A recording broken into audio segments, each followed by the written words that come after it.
So worst case scenario is we get to a position where we have one hook in, and before we can get to our partner's second wrist, they immediately go to roll through. Okay, so I break my partner down. I do a good job of inserting my first hook, and now before I go to roll, or before I go to get my control my partner's second wrist, she immediately sits to guard, and I feel like if I don't do anything, I'm going to lose her from here. Let's back up a little bit. Whenever I see I can't access my partner's far wrist, and I feel like her shoulders are already coming to the floor, whenever I see this, as my partner sits down to the left hip, in this case, I'm going to roll over the same side shoulder. So if she's sitting to the left, or to her right hip rather, I roll over the left, the opposite shoulder, sorry. If she goes to the right hip, I'm rolling over the left shoulder. So the second I feel her go to sit down to her right hip, I'm going to tuck and look over my right shoulder and roll left shoulder. So the second I see her right hip coming to the floor, we look to take our tricep and plant it behind our partner's buttocks. So as her hip comes down to the floor, we use the momentum to roll over our shoulder and sit our partner into a crossbody ride. Okay? Now, once we get to a crossbody ride, we immediately want to look to get to a form of diagonal control. Right now, we only have control of our partner's left hip through our left hook. We have no control over our partner's right shoulder. So the second we end up in a crossbody ride, we're immediately going to reach and we're going to capture our partner's arm. What I'm looking to do is initially take my right hand and reach to a half claw to pull my partner's shoulder towards me, like so. Once I get to my partner's shoulder, we're going to move down towards the wrist to elongate our partner's arm, and now we're going to make a switch where our right hand moves over our partner's wrist and our left hand moves under our partner's elbow. Now, what holds my partner's arm in place is the fact that I'm down by the long end of the lever of my partner's arm and the friction between my two hands and my body. I physically glue her arm into my body so that now when she goes to pull her arm back to her chest, it's incredibly difficult. And now we can control our partner and go into all of our attacks from here. And again, we're going to go into more cross-body yard attacks and back takes as we move on. But right now I just want to hit an entrance where we control our partner's right shoulder in this case, ranging from the right shoulder down to the left hip. So when our partner goes to move out and away from us, we have a good form of diagonal control, and now we can move into attacks on our partner's back. So if we feel we knock our partner down to a hip and she goes to get out and away, we insert our first hook. And before we can get to our partner's wrist, I feel like my partner's going to sit down to guard. As your partner goes to sit, I have to make sure that I look towards my partner's feet. If you look towards your partner's head and you try to roll up and over your partner's just going to end up either one, bottom position underneath you, and you'll end here. Or if you do roll through with no control of your partner's wrist, and she tries to roll and I go over the wrong shoulder, that'll just look like this. Okay? So I have to look towards my partner's hips and roll over the opposite shoulder of the hip that she's sitting to. So she goes down right hip, I roll left shoulder. The easiest way to do this is to look at your partner's feet and connect your tricep to your partner's butt. So I feel like I can't get to the wrist, she goes to roll, I tuck my arm in place, and as she goes to sit, I roll through, and now I extend my two legs. What I don't want is to end up in a neutral position where if she switches her hips, she can start to attack my back. So I have to make sure that I either, one, extend my two legs to the triangle, or I can physically post to my own 2 feet. What I don't want is for her to start moving her head out towards my head, extending her legs, and now the angle's changed, and now I'm getting my back taken. Okay? So the second, and we roll through here, we use the momentum to extend our partner down and away from us to get our hips lower than our partners. And now that our hips are lower than our partners, now we can usually lock a semi-triangle with the feet and plant our foot on the ground. Now we immediately come up, we reach for a half claw.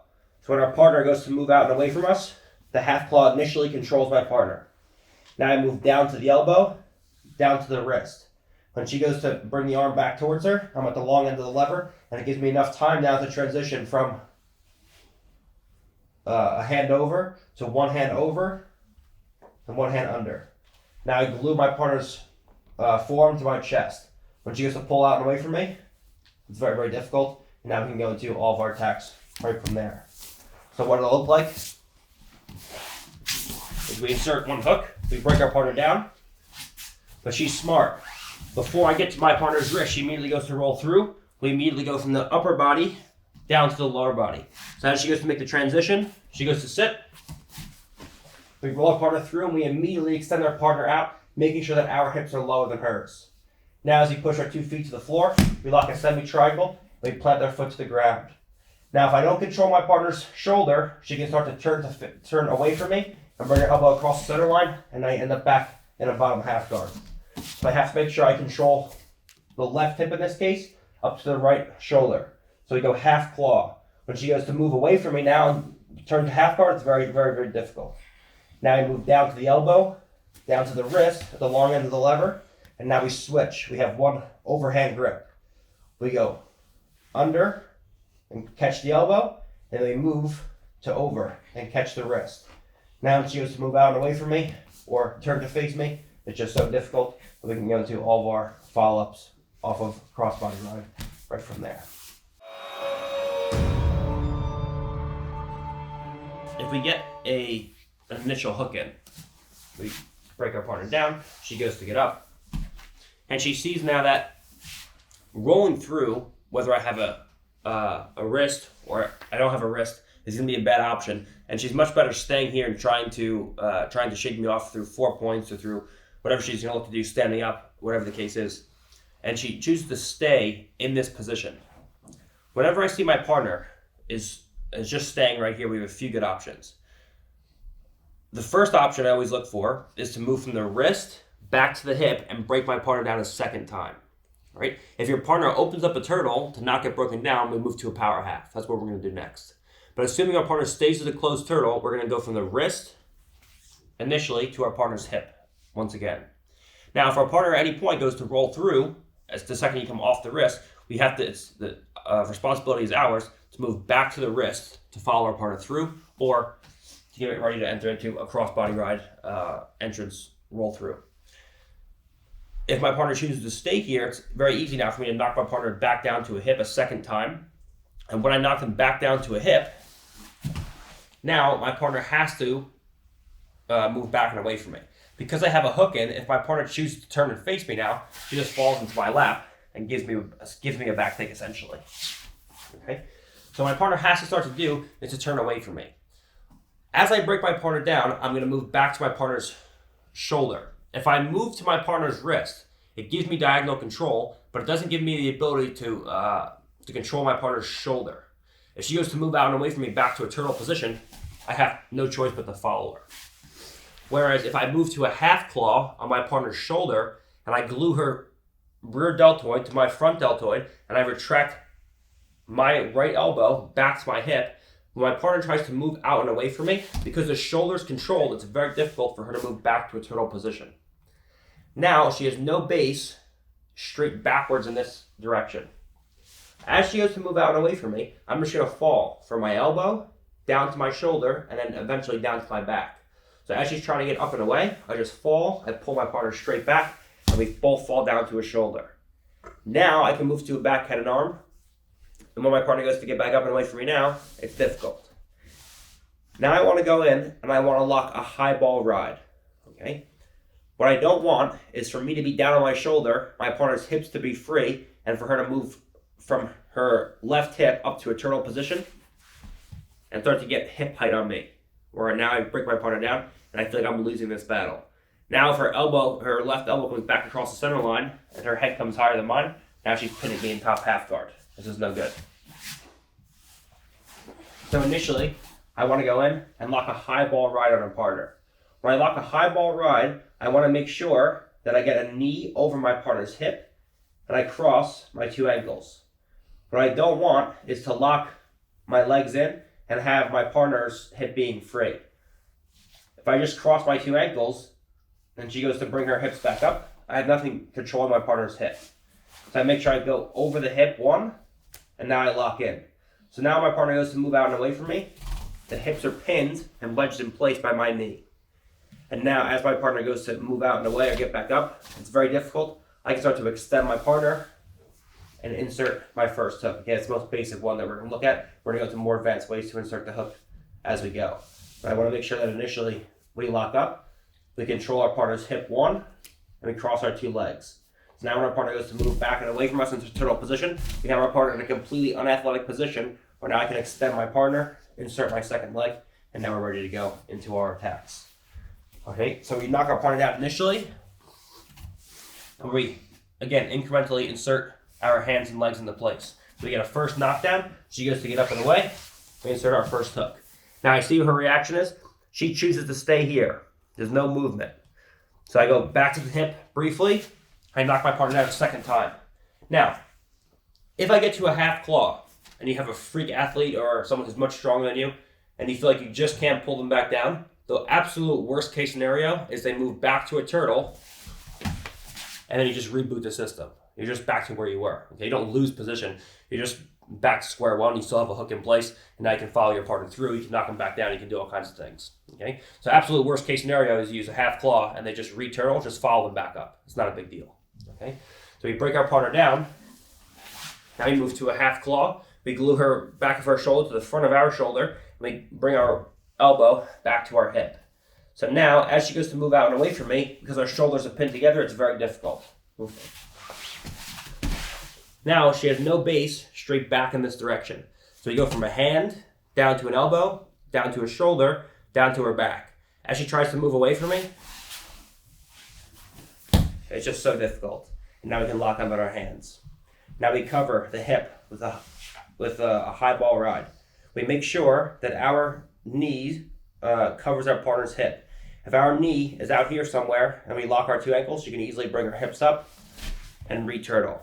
Okay? Just know if your partner does re-turtle, you have to relinquish your back-headed arm and start to build height with your head. If your partner turtles and her hips and her head comes higher than yours, now you're in bottom half guard. So if she beats me with the hip height and her hips come up higher than mine, I have to take my left arm out and start to get my head higher than hers and go back to controlling her wrist. Okay, so just know if that does happen, you have to start to bring your head up higher than your partner's head, and then eventually get back to your hips being higher than your partner's hips and play from there. All right, so we lock a back-headed arm. Now we go in and we lock a high ball ride. As we lock a high ball ride, our partner goes to turn away from us. It's very, very difficult. And now we can look to extend our partner, throw our second hook in, and that's our most basic back take when our partner gives us problem with the second hook or moving their hips around, and now we can go into attacking our partner's back from there. Okay, so using a secondary breakdown when our partner doesn't roll through and stays in a closed turtle after we insert our first hook. All right, so we looked at how to break our partner down, how to get to a high ball ride. And one way I had to insert our second hook. All right, so now we break our partner down. She goes to get up. We insert our second hook. We break her down a second time, or she rolls through, whatever the case is, and we end up in a position where we have one hook in and our partner has her knee up to her chest. If your partner's naive and she just has her knee away from the chest, we can always just pommel our leg in. But with good people, this is never going to happen. Your partner's always going to have a knee up high by the chest, and it's going to be difficult to start to insert your second leg. Now, one of the ways we looked at doing this is through using a high ball ride and an extension of our partner's body like so. Okay. Now, this works a lot of times with a lot of good people, but the issue is, if someone's much stronger than you or bigger than you and you try to extend, number one, you won't get the extension you need. And number two, even if you're relatively the same size, when I go to extend, if she brings her knee up to her chest and her elbow down to her knee, even when I go to extend her from here, it's still sometimes not enough space to be able to get your second hook in. Okay? Whenever I see this, I look to insert my top heel directly into the pocket of my partner's hip. Okay? There are insertion points around your partner's body that are very important to know when looking to go into offensive and defensive moves. Okay, for example, if we're in bottom side control, for example, I look to escape my partner's bottom pin. Okay, if I try to just jam my knee in here anywhere of my partner, I'm never going to be able to insert my knee. But if I look at the key insertion point at the pocket of my partner's hip, now I'm gonna bring my knee in as I walk my hips away, and the knee comes in easily.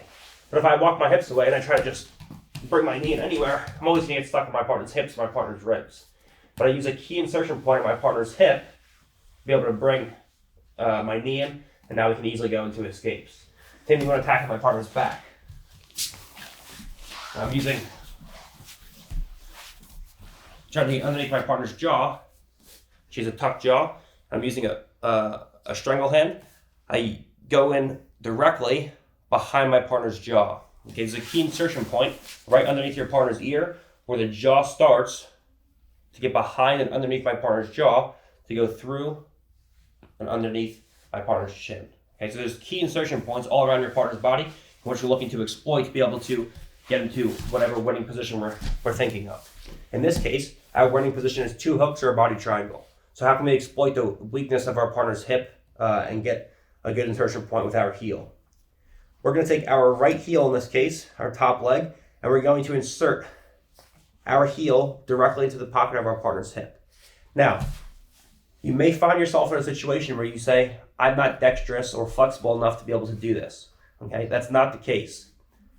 Whether or not you can insert your heel into the pocket of your partner's hip is completely contingent upon your partner's hips in relationship to your hips. If your partner's hips are higher than your own, and her hips are way up here, I don't care how flexible you are, it's going to be very difficult to be able to insert your heel to the pocket of your partner's hip. If your partner's hips are very low and down far away from you, doesn't matter how inflexible you are, you'll always be able to get your heel up to your partner's hip. So whether or not you can insert your heel to your partner's hip is the direct correlation of your partner's hip height relative to yours. If your partner's hips are higher than yours, you won't be able to do it. But if your partner's hips are lower than yours, it'll be incredibly easy. Now, if your partner's hips are too high, just rotate. If your partner's hips are too high up on yours, like so, I feel like I can't get my leg into position, there are 2 ways to correct this.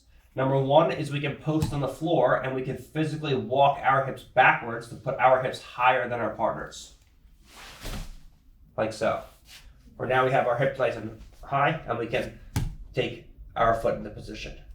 Another way to do it, instead of bringing our hips higher than our partner's, is to physically put our knee on our partner's hip and pivot off of our partner's hip to push their hips lower than our own.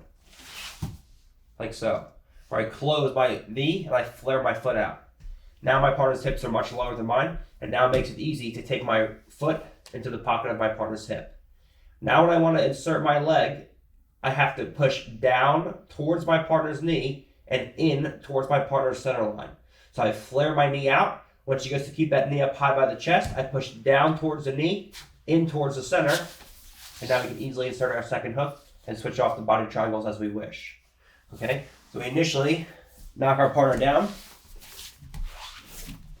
We get 1 hook in place. Now I feel like I have a high ball ride. I'm trying to extend my partner. She's doing a good job of keeping her elbow to her knee. I feel like I just can't get my leg into place. Whenever I see this, we take our heel and insert it into the pocket of our partner's hip. If my partner's hips are too high on mine, we can either 1, move our hips higher than our partner's by planting a foot and moving away, like so. Or 2, we can physically move our partner's hips below ours by posting on our partner's hip with our knee and pivoting off the hip by closing the top knee, like so.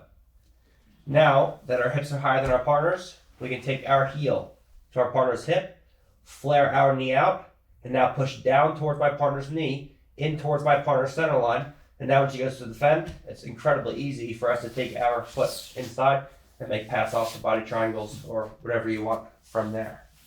Okay, so inserting the hook on a talented opponent, we have the extension with the high ball ride that most people look at, and then we have the insertion point using the heel at the hip to push down towards our partner's knee and simultaneously push in towards the center line, and that gets our second hook in, where then we can go into attacks from there. So 2 great ways to insert our hooks against talented opponents.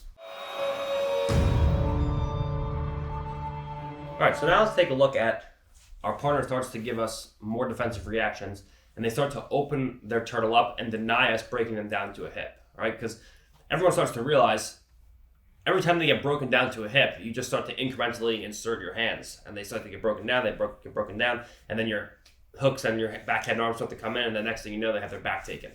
All right, so a lot of times we bring our partner down to a hip initially. She gets back up, and she always gives us our first hook. Now, a way that we can insert our second hook is by attempting to knock our partner down a second time and having them open up their turtle. Okay? If she keeps her knees close together and she tries to stop me from knocking her down to a hip, she's always going to fall. The only way, okay, and if you have someone much bigger than you, just so you guys know, and you feel like the initial pull won't quite knock them over, use a pumping action with your hands. So as I go to give one pull, I don't get them knocked over, I pull, and now I knock my partner over. It's a pop, pop, pop. Okay, so just so you guys know, if you're dealing with someone much bigger than you and they have a closed turtle, but you feel like you just can't pull them over, now we can knock our partner down. Okay. Now the only way that you can defend this is to open the turtle completely. So her elbows and her knees have to widen, and now no amount of me pulling her backwards will knock her over to a hip. Whenever I see this, I immediately take my right leg and I attempt to fire it up and over and insert my second hook. Now your partner, which we're going to do this next, can be smart and close the turtle as I go to take my second hook over. Because there's no backwards pressure, now she can close the turtle. So if I go to throw my second hook and then she connects the knee to the elbow, now this happens. Okay? But it's worth a try because we can get a second hook in and we can go in and score a point and possibly go and finish our partner. If our partner goes to close the turtle, then we just move into something else and we take our partner's back anyways. All right? But initially, we're going to sit our partner down. She opens the turtle, and now the second I see this, we slingshot our right leg up and over, and we put our second hook in. Now, I can't stress this enough. If you have two hooks in, and your partner's not broken down to an unathletic position, meaning she's still in turtle, you cannot play with a backhanded arm. If you lock a backhanded arm from here, and your partner 4 points, the chances of you falling off the top are pretty high. So I have to make sure that if I have two hooks in and my partner's in a turtle position, I play with either rear chest locks, where I'm underneath both my partner's arms, where now when she goes to 4 point off, there's a wedge behind two arms and she can't knock me down, she can't shake me off. To play with two wrists, like so. So now when she goes to 4 point out, she can't even free her hand, she can only tripod. And I'll never fall off the back.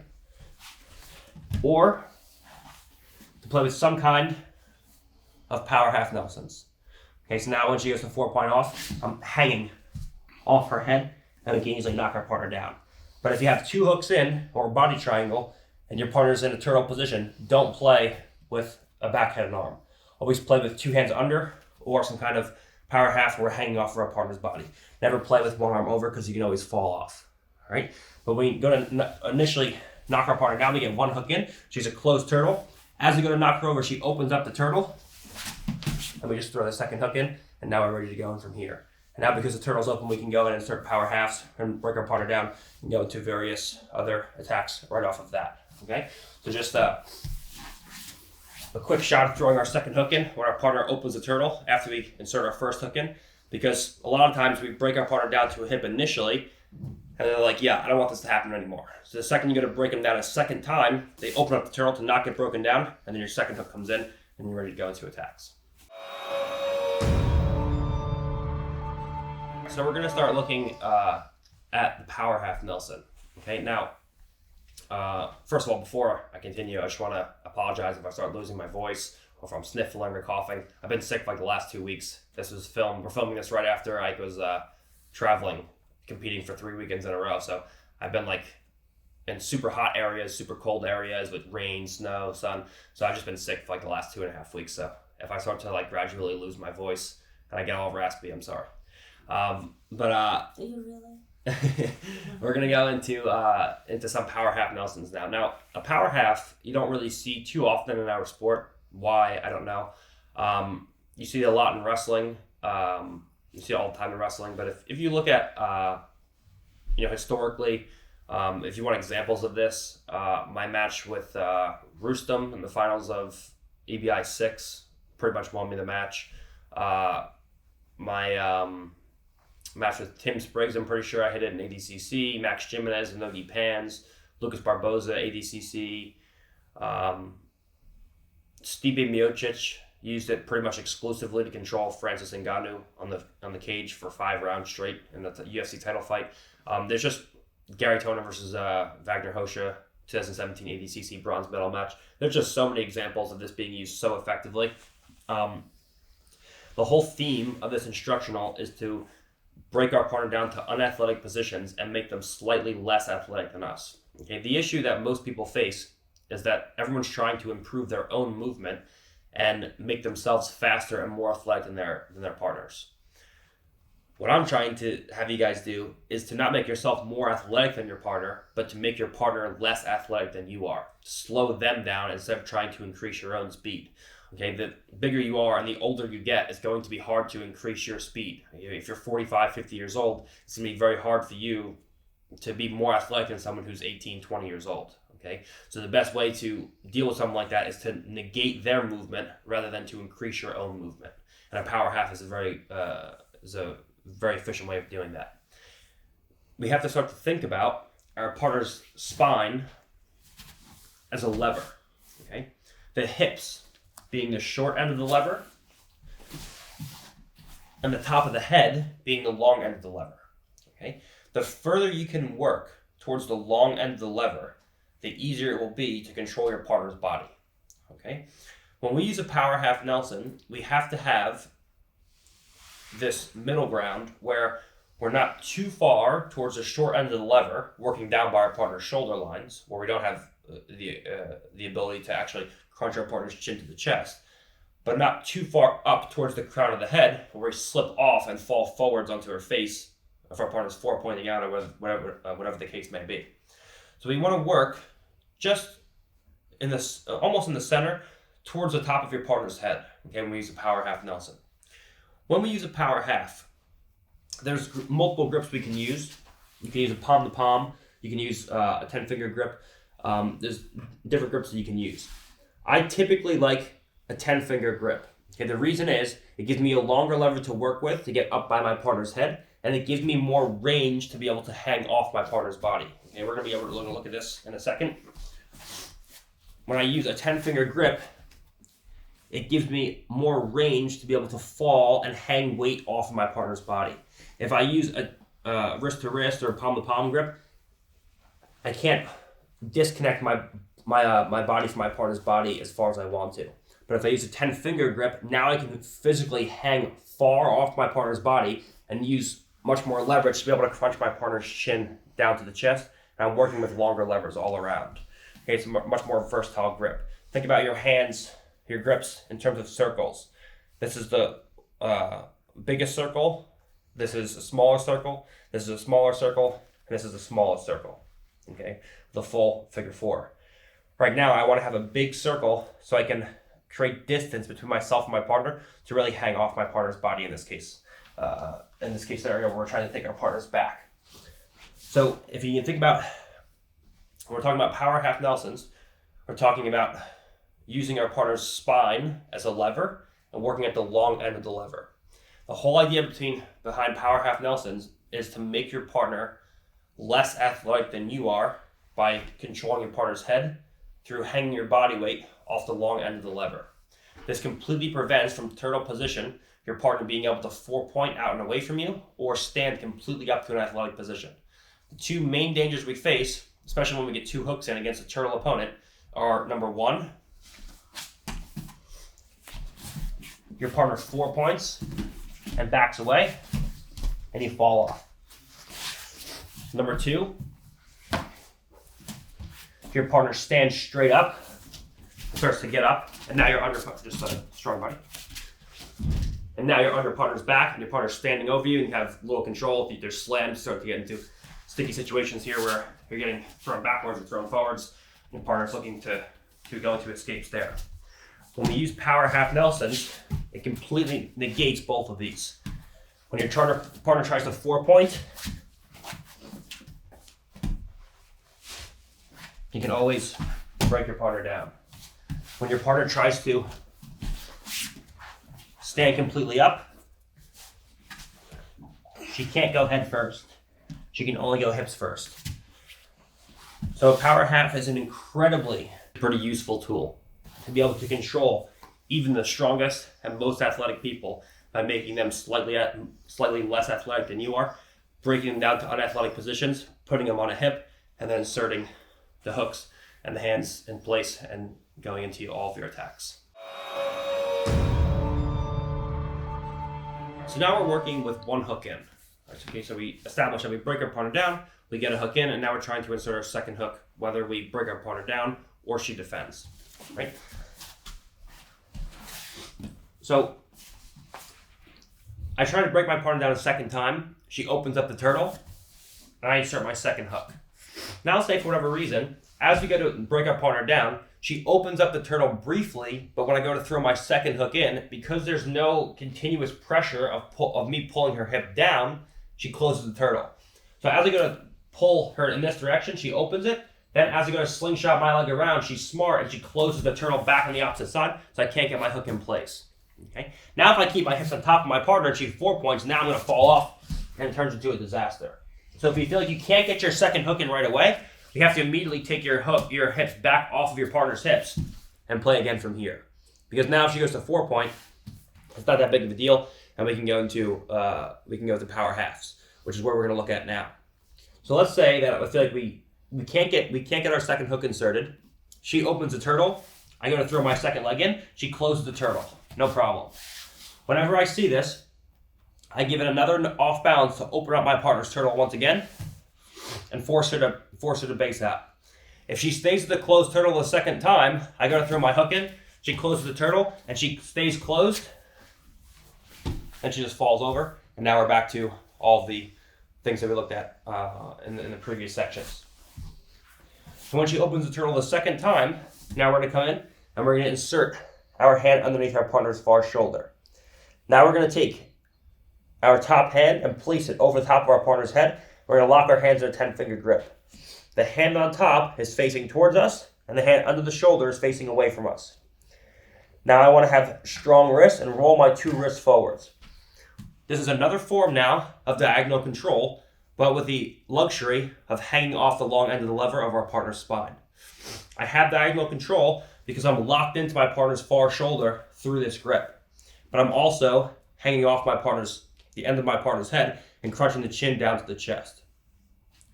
When I use a power half, I want to look to take my elbow out, flare my elbow to the top of my partner's head like so. Not so far where I fall off, but not closed where I'm working down by the shoulder line. I want my elbow to point diagonally over the crown of my partner's head. Now what I'm looking to do is to crunch my partner's chin down to the opposite shoulder. I do this by raising my right elbow in this case, dropping my left elbow, and sagging my weight off my partner's body. What you should feel is that you're going to fall off of your partner's body and land on the ground. You should get the sensation that you're losing control of your partner. But because you're locked into the far shoulder, you'll never fall off your partner. As she goes to base out or stay strong or not fall over, when I fall down to my hip and I start crunching my partner's chin to the chest, if your partner doesn't fall from here, she'll actually begin to get strangled because of the extreme chin to the chest action. When the chin comes to the chest, if she doesn't move from here, she eventually will get strangled, so she has to fall over. And in addition, if she doesn't fall over, when she tries to defend from here and move around, there's no real smart defensive movement she can do from here besides fall over. So I started using the power half by taking the left elbow down, raising the right elbow, and now I can easily break my partner down to a hip. Now, the second my partner falls down to a shoulder and hip, it's very important for me to switch my grip from a power half to a backhanded arm. If I stay with a power half Nelson, there's nothing controlling my partner's shoulders. There's no wedge between my partner's head and the floor. So she can easily bring his shoulders out. And now her shoulders and head move away from me, and she moves her head out and away. Even if I get lucky enough to throw the second hook in as soon as we fall, if I don't switch, now her head and shoulders are moving away from me, and she's immediately gone. So we go from power half. The second we fall down, we switch to a backhanded arm. We put a hand as a wedge between my partner's head and the floor. So when she goes to scoot out and away from me, now we're in a position where we have one hook in, our bottom hook, we have a back, head, and arm, and now all it's left to do is look to use methods of inserting our second hook in for the win. Okay? So we feel like we can insert one hook, but we're not able to insert a second hook. Whenever I see this, instead of trying to insert the legs first, the second leg first, we insert our hands first, in this case with a power half. We're going to break our partner down. She opens up the turtle. We immediately shoot to the far shoulder. We take our hands in, lock a 10-finger grip, and now we go up to the long end of the lever of our partner's spine. Now we start raising the bottom elbow. We start dropping the top elbow and crunching our partner's chin down to the far shoulder. Now when our partner goes to base out, we just continue that crunch, crunch, crunch, crunch. And as she falls, we immediately switch to a back, head, and arm. And now we're in the same exact position where our partner's in a very unathletic position, broken down to a hip. And now all we have to do is look to insert our second hook and then switch off into all of our finishes. So now let's look at using power half Nelsons to deny our partner from standing up. Okay. Two of the biggest issues when we're attacking turtle position against people who just want to get out from underneath you are people four-pointing out and people standing up. Now in Jiu-Jitsu, we don't really see this too often. People most of the time just fall down to their back and try to roll into some kind of guard and rotate internally inside your legs. But in mixed martial arts and wrestling, you see people try to stand up and get away from you. So if my partner has my back, two of the most common situations when she has hooks in are one over, are me four-pointing like so, and shake, shake, shake, shake until my partner falls off and then back me out of the way. Now it's back exposure on my part. Or two, going into complete stand-ups where we start here, I put a defensive hand in, and now I stand all the way up. But I start using one defensive hand in and one hand on my partner's leg. Then I start rotating my partner around my body, where now I can start pulling and shaking my partner off. Okay, so those are two, and then obviously there's slams if they're legal, and start running into all those situations where people can spike you back or forwards onto your head. We just want to avoid that completely. Okay, so when I have a power half in place, my partner's down on two elbows.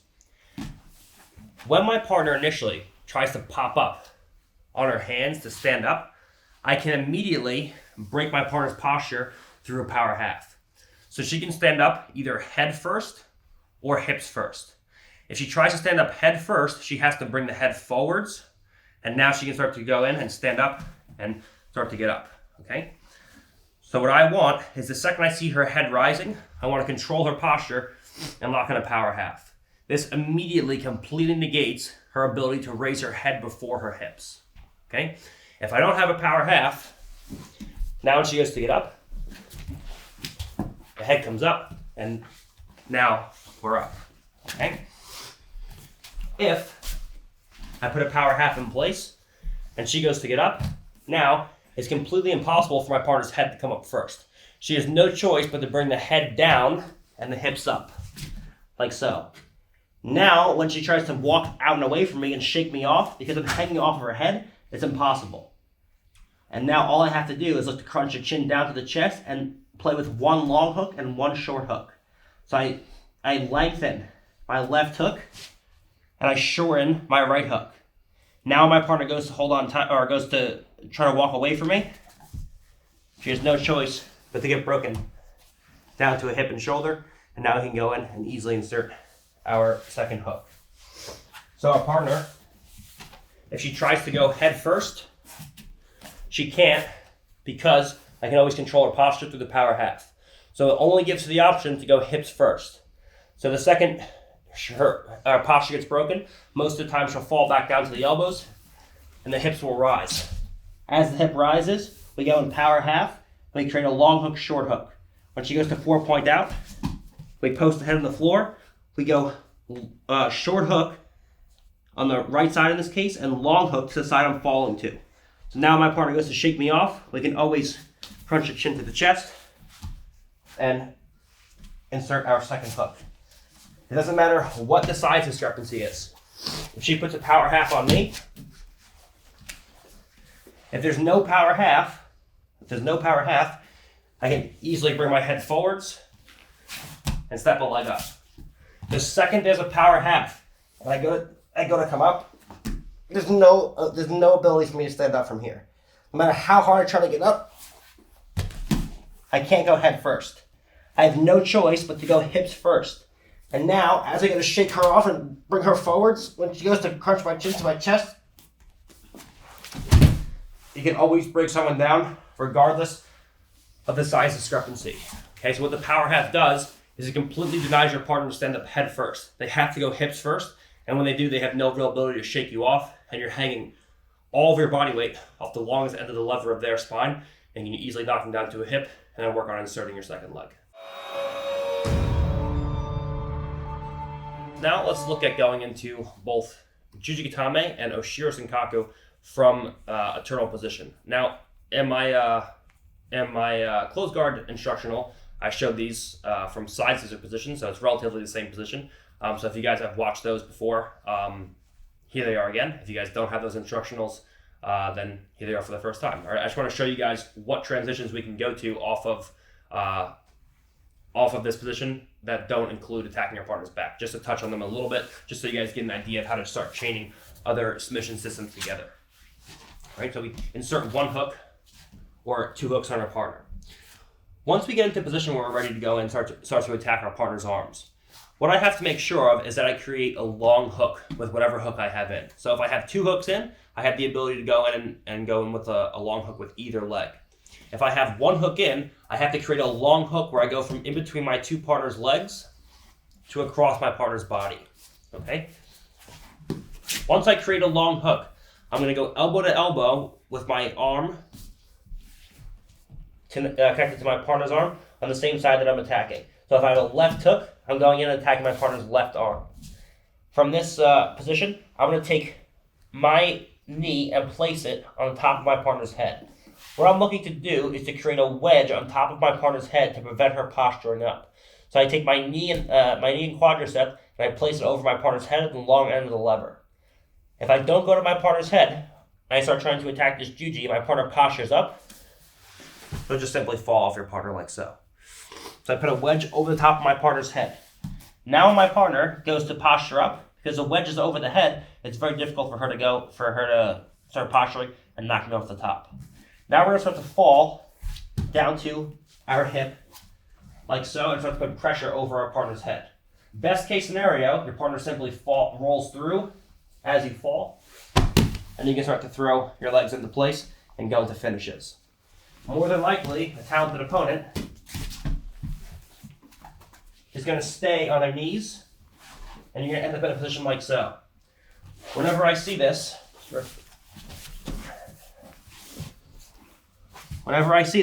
I'm going to look to capture my partner's far leg. Okay? If I can't get to the far leg initially, I go near leg first. I pull the near leg towards me, and this will always feed the second leg into place. Now, as I pull the second leg on top of me, I look to guide my partner's hip to my own hip. Now you see there's no part of my partner's body that's connected to the floor. When she goes to move defensively from here, her body is completely supported by my body. That makes it very easy now for me to use my bottom foot to start moving around the corner, and now I can throw my leg up and over my partner's head. I don't release my partner's legs until I get a cross-face leg in place. If I release my partner's legs and there's no cross-face leg, she can turn towards me, scissor her legs, and now you're in bottom guard. That's not what I want. I want to keep a scoop of my partner's legs, so now when she goes to come up on top of me, I control the legs, and this gives me more than enough time to throw my legs into position, and now we can go in and attack Juji Gatame and various transitions that we can do from here. Okay? We're not going to touch on all the finishes from there. I just want to show you guys the entrances. So initially you get one hook in.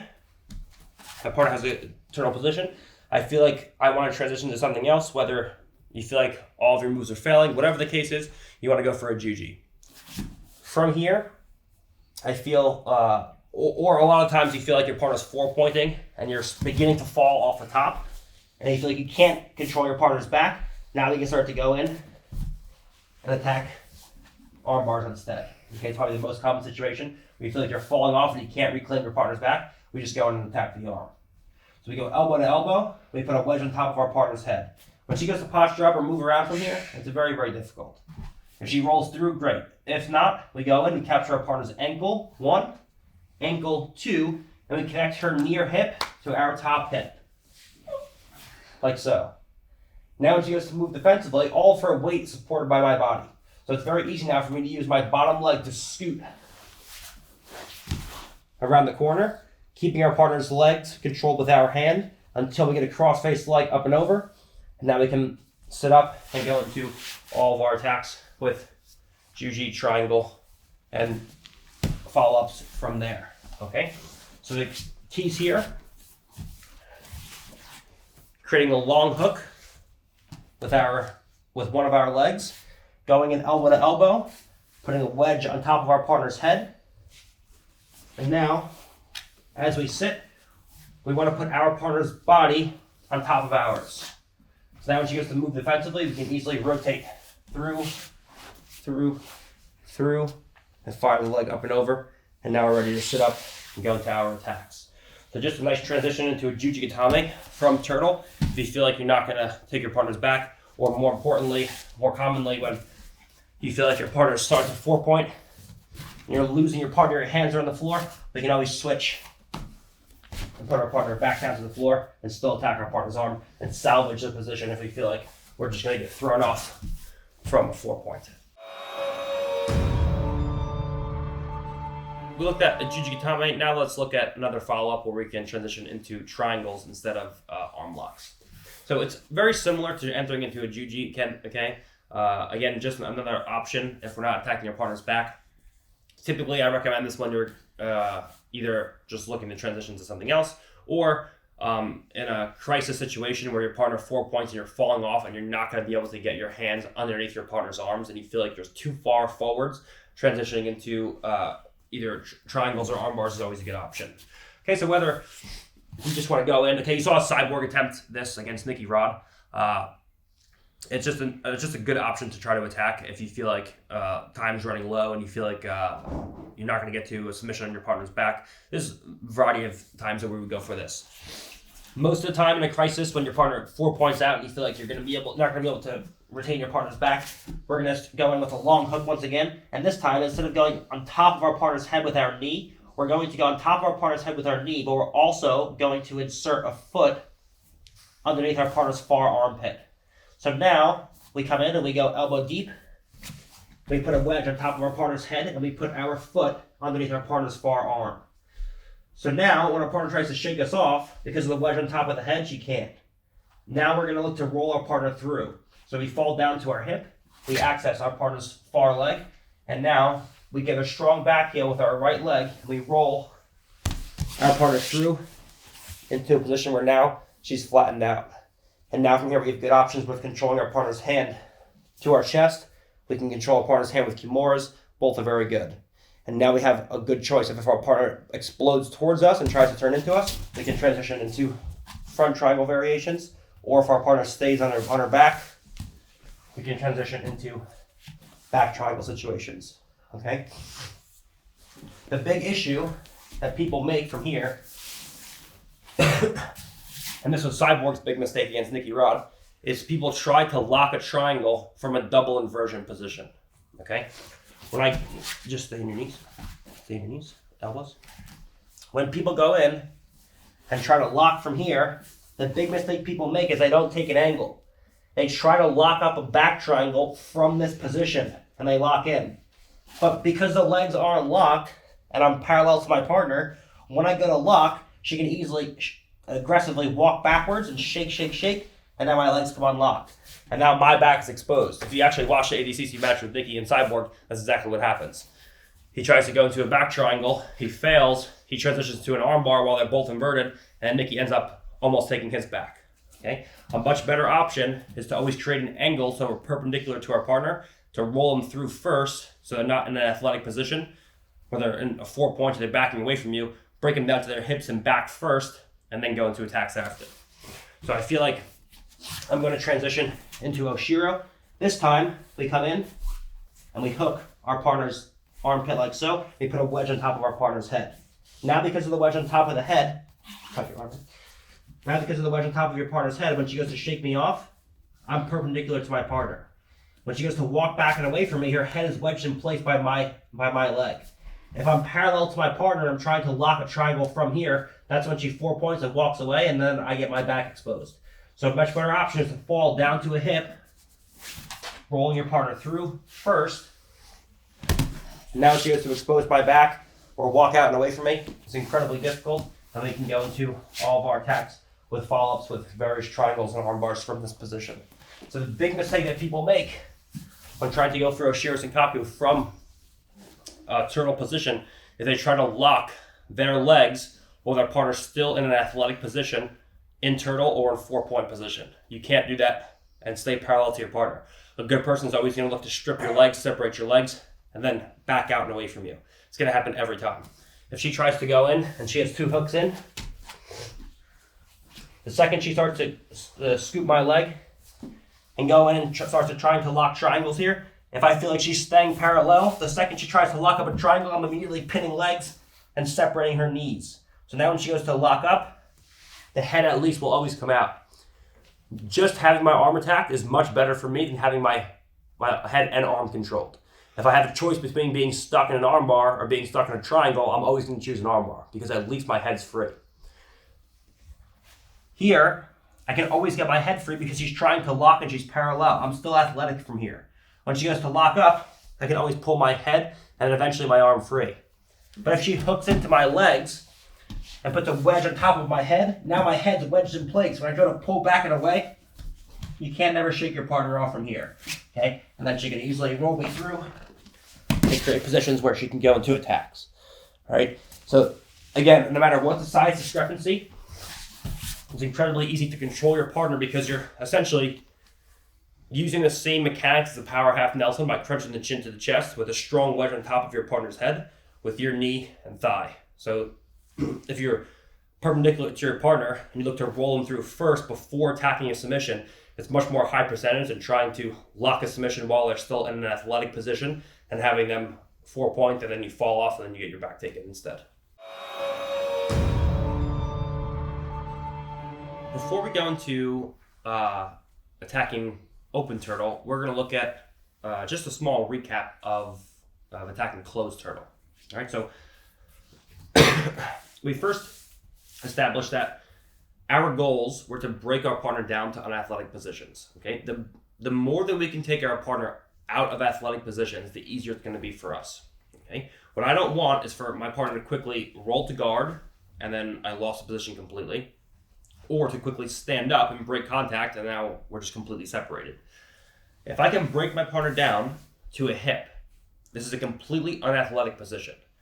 I know now that she only has 3 good options. 1 is to fall and face me and accept the bottom pin. 2 is to stay here. And 3 is to get back up. Right? If I know that she only has those 3 options, I can react accordingly to each one. Right? And every time she gets back up, I can incrementally insert either my hands or my feet into position to eventually score my points and then get through to a finish. Once I can break my partner down, I know that she has to scissor the legs to get back up, and that will always give me my first hook. Once I insert my first hook, you're in a pretty good spot from there. Okay, you can look to insert your second hook. You can break your partner down again. You can use power halves. Truth be told, the most effective and the most common tactic you're going to use when you have 1 hook in is probably a power half. If you look at all of my matches against high-level guys, everyone's pretty good and pretty programmed to defend a second hook coming in. So power half is probably going to be your best option, knocking people down to a hip and scoring in that manner. Once we break our partner down to a hip, then we have to look at ways to insert our second hook. Okay, we looked at ways to do that against talented opponents, whether through using high ball ride extensions or insertion points at the hip to get our second leg into place. We touched a little bit on what different grips that we can use,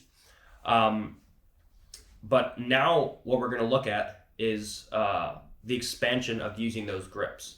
So far, we've only covered seated head and arms. We've covered backhand and arms, and we covered single wrist grips.